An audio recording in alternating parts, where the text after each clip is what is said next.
یوحنا عارف کا مکاشفہ اور اس کا 21واں باب جو 27 آیات پر مشتمل ہے۔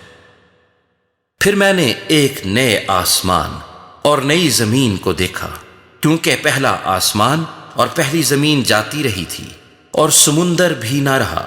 پھر میں نے شہر مقدس نئے یروشلیم کو آسمان پر سے خدا کے پاس سے اترتے دیکھا، اور وہ اس دلہن کی مانند آراستہ تھا جس نے اپنے شوہر کے لیے سنگار کیا ہو۔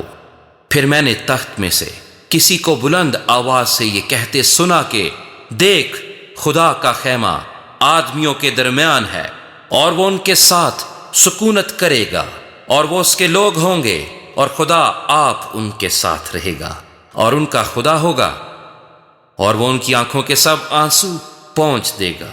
اس کے بعد نہ موت رہے گی اور نہ ماتم رہے گا، نہ آہ و نالہ، نہ درد۔ پہلی چیزیں جاتی رہیں۔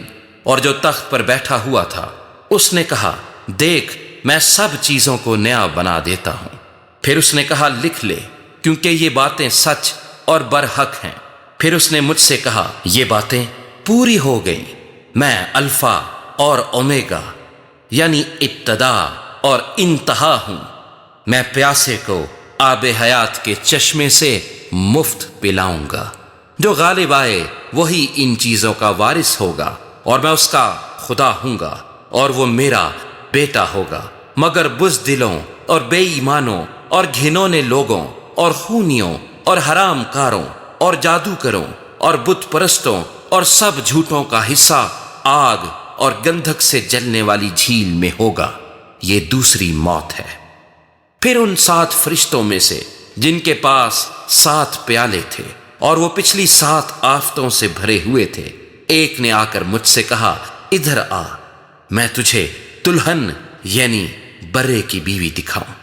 اور وہ مجھے روح میں ایک بڑے اور اونچے پہاڑ پر لے گیا، اور شہر مقدس یروشلیم کو آسمان پر سے خدا کے پاس سے اترتے دکھایا۔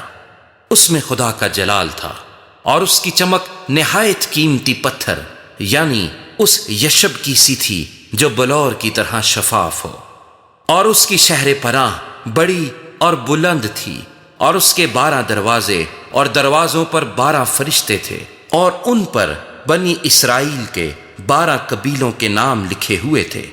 3 دروازے مشرق کی طرف تھے، 3 دروازے شمال کی طرف، 3 دروازے جنوب کی طرف، اور 3 دروازے مغرب کی طرف۔ اور اس شہر کی شہر پناہ کی 12 بنیادیں تھیں، اور ان پر برے کے 12 رسولوں کے 12 نام لکھے تھے۔ اور جو مجھ سے کہہ رہا تھا، اس کے پاس شہر اور اس کے دروازوں اور اس کی شہر پناہ کے ناپنے کے لیے ایک پیمائش کا آلہ یعنی سونے کا گز تھا، اور وہ شہر چوکور واقع ہوا تھا، اور اس کی لمبائی چوڑائی کے برابر تھی۔ اس نے اس شہر کو اس گز سے ناپا تو 12,000 فرلانگ نکلا۔ اس کی لمبائی اور چوڑائی اور اونچائی برابر تھی۔ اور اس نے اس کی شہر پناہ کو آدمی کی یعنی فرشتے کی پیمائش کے مطابق ناپا تو 144 ہاتھ نکلی۔ اور اس کی شہر پناہ کی تعمیر یشب کی تھی، اور شہر ایسے خالص سونے کا تھا جو شفاف شیشے کی مانند ہو۔ اور اس شہر کی شہر پناہ کی بنیادیں ہر طرح کے جواہر سے آراستہ تھی۔ پہلی بنیاد یشب کی تھی، دوسری نیلم کی، تیسری شب چراغ کی، چوتھی زمرد کی، 5ویں عقیق کی، 6ٹھی لال کی، 7ویں سنہرے پتھر کی، 8ویں فیروزہ کی، 9ویں زبرجد کی، 10ویں یمنی کی، 11ویں سنگ سنبلی کی، اور 12ویں یاقوت کی۔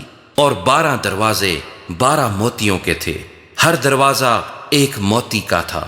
اور شہر کی سڑک شفاف شیشے کی مانند خالص سونے کی تھی، اور میں نے اس میں کوئی مقدس نہ دیکھا، اس لیے کہ خداوند خدا قادر مطلق اور برا اس کا مقدس ہے۔ اور اس شہر میں سورج یا چاند کی روشنی کی کچھ حاجت نہیں، کیونکہ خدا کے جلال نے اسے روشن کر رکھا ہے، اور برا اس کا چراغ ہے۔ اور قومیں اس کی روشنی میں چلیں پھریں گی، اور زمین کے بادشاہ اپنی شان و شوکت کا سامان اس میں لائیں گے، اور اس کے دروازے دن کو ہرگز بند نہ ہوں گے، اور رات وہاں نہ ہوگی، اور لوگ قوموں کی شان و شوکت اور عزت کا سامان اس میں لائیں گے، اور اس میں کوئی ناپاک چیز یا کوئی شخص جو گھنونے کام کرتا یا جھوٹی باتیں گھڑتا ہے ہرگز داخل نہ ہوگا، مگر وہی جن کے نام برے کی کتاب حیات میں لکھے ہوئے ہیں۔